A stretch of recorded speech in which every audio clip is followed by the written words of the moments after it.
G'day ladies and gents, and welcome back to War Thunder. Today I'd like to have a bit of a serious discussion about some things that have recently happened in War Thunder, namely the BR changes. Now, we're going to have a look at the Mitsubishi T2 in-game currently. Now this was, I believe, either this patch or, early this patch.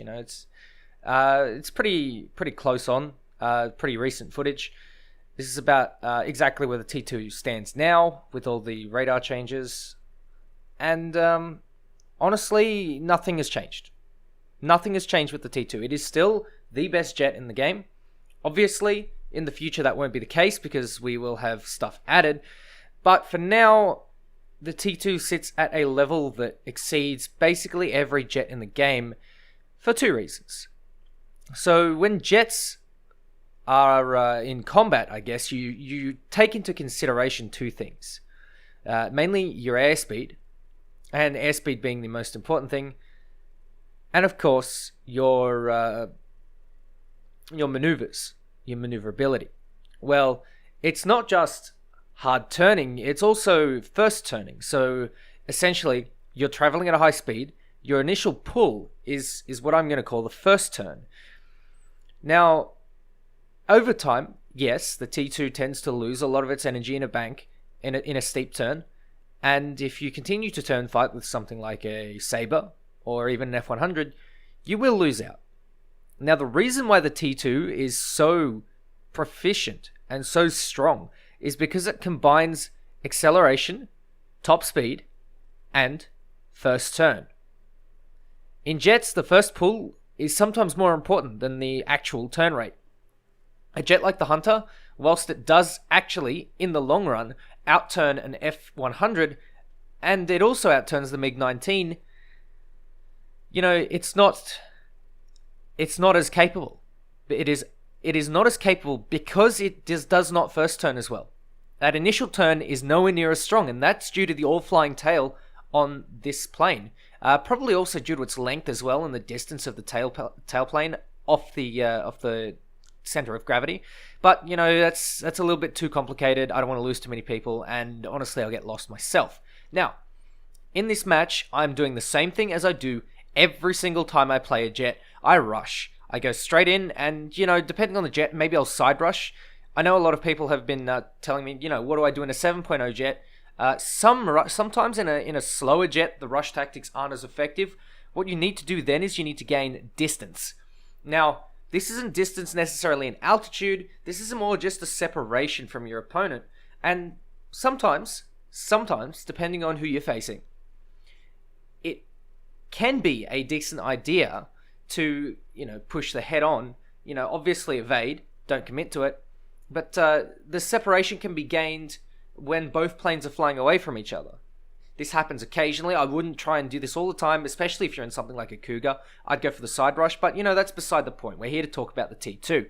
Now, as you can see, I've managed to sneak around behind an F40 who's climbing like a prop. Again, really dumb move. Never ever climb like a prop. If you're going to climb in a jet, you go build up some speed, get to about 1,000 kilometers per hour, especially if you're a 9.0. If you're a 10.0, maybe a little bit more. If you're an 8.0, 7.0, a little bit less.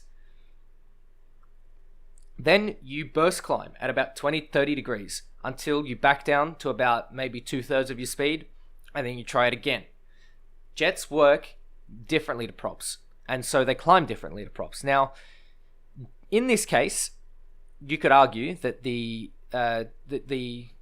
T2 is fairly interesting in this case. The T2 can pretty much zoom climb in one go to 10k. Now, if that's any reason not to climb, then, I don't know what is. I'd never climb in a jet. Unless you're taking someone to altitude in a 1 versus 1. That's the only case. Now, onto the actual discussion, the topic at hand, the T2. Currently, we're looking at a really strong plane. It sits at battle rating 10.0, which currently it faces the FJ4. Currently it faces the F-86 F-30, which does not have air-to-air missiles. It currently faces certain jets that are just not capable of fighting it. They just can't stand up to it, and they don't have the countermeasures to deal with it. Currently, CL-13 Mark V, the MiG-15 BIS, which granted will get moved, The MiG-19S is most capable of fighting the T2 out of all of the planes that I know of, and the G91YS, mainly because the MiG-19S has the performance. Now, the MiG-19S doesn't exactly have the first turn, but it has that prolonged turn, and it also has far better, it can evade. It has that ability to evade, whereas the T2, it needs a bit of gun time, it needs, a bit more speed. The MiG-19 is sort of better at that a little bit.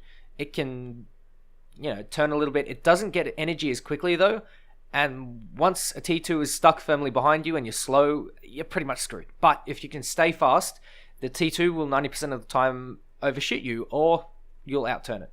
But for the most part, the T2 is just able to keep energy over everything. There is not a whole lot of competition. There's not a whole lot you can do against the T2, and obviously Gaijin have done a dum-dum and added it way too early. This thing probably should have come with something else that's, a little bit more advanced. I don't know. I don't think Japan should be getting some... Japan definitely deserves something, but I think this is a little bit too much. Gaijin have gone and done a little bit too much here. You can see me sort of just sitting behind a MiG, and that's due to the first turn. This plane is really, really strong, and I've just gone on and beaten a dead horse all video and said, yep, it's massively strong. It's at a battle rating that doesn't reflect it.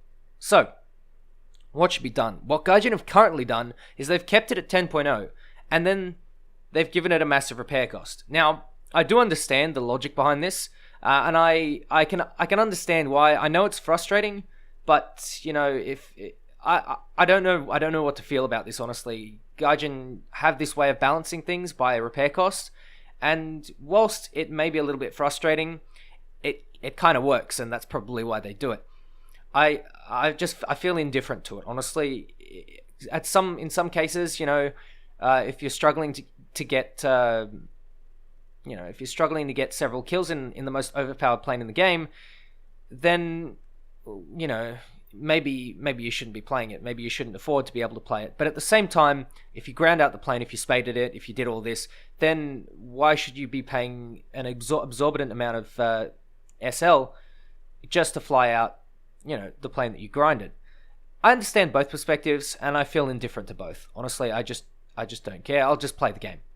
But the T2 should not be balanced by repair cost, because the effect it has on its battle rating is far worse than the effect it has on the bank balance of the average player. It's ruining battle ratings, and it is ruining jets, to put it simply. It is not doing anything positive for the game, apart from being the most broken overpowered plane at that BR. So, what is the solution? The solution is really, really goddamn simple. 10.7. Put it at 10.7, Gaijin. That's the only thing that you need. That is literally the only thing that you need to put the T2 where it should be. Shove it at 10.7, make sure no other goddamn subsonic plane sees this, and you will be fine. 100%. Maybe the Hunter F6 can deal with it. I can understand that. The Hunter has fantastic energy retention. It probably turns better than the T2. It's got the SRAMs. It has some stuff that it can use. Something like the CL-13 Mark 6 just doesn't have an equal chance against this thing. Even in a full down tier, the effort you have to put in to kill a T2, or the mistakes that the T2 pilot has to make for you to kill it, is ridiculous. Look at me here, I'm flying ridiculously aggressively. If I was doing this in a Hunter against an 8.0 jet, I'd probably be dead by now. But the 1.0 battle rating spread does not accurately reflect the T2's performance against the others. So it should be higher. It should be 10.7. It could even be 11.0. The T2 is such an outstanding plane that it basically blows away all the competition by a long shot. Something like the T2 shouldn't really exist at this battle rating, and honestly, it really shouldn't be in the game at this stage. Something like, I don't know any equivalents that could go with the T2 or could go in the T2's place rather for Japan. I do know some, things that could potentially sit with the T2. Seppicat Jaguar is an obvious one. Maybe a Hunter, sorry, not a Hunter, an F100F or an F100H or like a later F100. Not only that, but having something at a battle rating where, you know, something in between would also be nice. So you're not constantly getting those massive up tiers. Maybe someone wants to play their MiG-17F, which is an afterburning MiG-17, and for those of you who don't know, it's ever so slightly faster than the regular MiG-17. With its afterburner, it's pretty incredible. I believe it has the same fuel load though, so you know, once you switch that afterburner off, it basically becomes a slightly, correct me if I'm wrong, heavier MiG-17. I'm not really sure on that one, but basically it's an afterburning MiG-17, and it's kind of cool. I'd like that in game, and there should be more stuff in between. Obviously, you have this leap from 9.0 to 10.0. It worked really well, and now we're starting to get stuff to fill the middle. But the T2, it's in a league of its own. It's an absolute league of its own, and the battle ratings don't reflect that. The repair cost doesn't do enough, and in fact, I don't think it should have a massive repair cost, because that's not going to stop me from playing it. I'm fairly competent in this plane. I think I have a 2 or 3 KD, and I play it like crazy. I play extremely aggressively, extremely liberally, and I just, sit around ruffle stomp. Look at this game here. Let's actually step by step go through this game. Again, I'm rushing. I get 1,000 km/h air spawn. I simply just bolt in for the enemy spawn, and I'm waiting to catch these F-100s climbing. You can see there's a Hunter. I believe that might be a Hunter F1. I'm not entirely sure. But, all I'm doing is just waiting for an F-Saber. F2, by the way, which doesn't have air-to-air missiles. And, in fact, none of the American Sabres have air-to-air missiles. Up until the Super Sabre, I believe, because they were, just on the exports as sort of retrofits, as I understand it. But do correct me if I'm wrong. But that's beside the point. It's not really adding anything to the video. You can see what I've done here in the T2. I've basically done my zoom climb after my rush. So I've gained all my speed. I've pushed past the enemy, and now I have a lot of separation between them. And this gives me plenty of time to pick and choose what target I want. Maybe I want that Hunter. Maybe I want that F-100. And I can see the F-100 going for the F-30 or the F-40 there. I decide to prep my missile. See if I can get that going before this F-100 decides to come in. And you can see I'm 2 kilometers out. He's going in for a vertical. I just released the missile so I can concentrate on the F-100 behind me. Very, very easy kill. Obviously, the F-100 shouldn't have done that, but, the fact that I'm able to burst climb up to 6k and still have half my speed left says something about the T2. The F-100 can do something similar. The MiG-19 can do something similar, but they're pretty slow on the ground, and they don't really have much else above the 9.0s, which makes them really, really good 10.0s or 9.7s, although I do believe both should be 10.0. Now, the T2 is able to do that and more, which means that it is superior in its qualities and its characteristics, not only against the 9.0s, but against the 10.0s as well. Again, Gaijin, 10.0 is not good enough for the T2. I don't understand why you haven't done this yet, Gaijin. I'd really love to see maybe a reason. Maybe could you explain that? And maybe let's start a conversation, ladies and gents. I think this is really important. Maybe on Reddit, maybe on the forums. If you're thinking about things like this, maybe bring it up. If you're talking about subjects like this, bring it up. And maybe we can get some answers, because I'd like to know exactly what Gaijin thinks when they keep this thing at 10.0. It doesn't belong there, and it's ruining the 9.0s, and it's ruining the 9.3s, and it's almost ruining the 9.7s as well. This thing is out of its league. Yeah, sorry, it's in a it's kind of like the the methed up, drugged up junkie, doing what's it called, steroids. That's it, every single day. Up against, some school kids. That's how it feels, playing the T2. It's disgusting, and it kind of needs to stop. It's not fair. Not fair at all. The F-100D is, I think it's somewhat capable of fighting the T2, especially with 4 AIM-9Es. It's not that bad. You just got to play a bit more wisely. You can't sort of throw away your plane, and you can't really stay slow. You also need to consider the MiG-19. Now, I believe the MiG-19 PT, at least I've fought the T2 plenty of times in the 19 PT, and it's very, very easy to combat.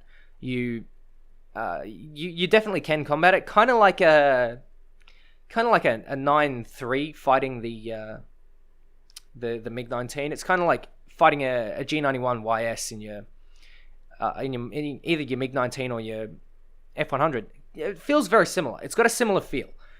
You're capable. You're more than capable of doing it. But I mean, obviously not on the same level. It's pretty clear that it's not on the same level. And let me get that straight. I don't think they should be the same battle rating. I think they should be able to face each other, though. I think in a certain situation, as long as the T2, as long as there are some equivalents, I think that it's more than appropriate for the F100 to still face the T2. However, I certainly don't think the T2 should be facing 9.0s, and Gaijin really needs to do something about it before they go and make top tier jets pretty dead, because it was great in January. It's just sort of fallen by the wayside, which is kind of sad. Anyway, ladies and gents, I think we've had enough ranting and we've had enough discussion.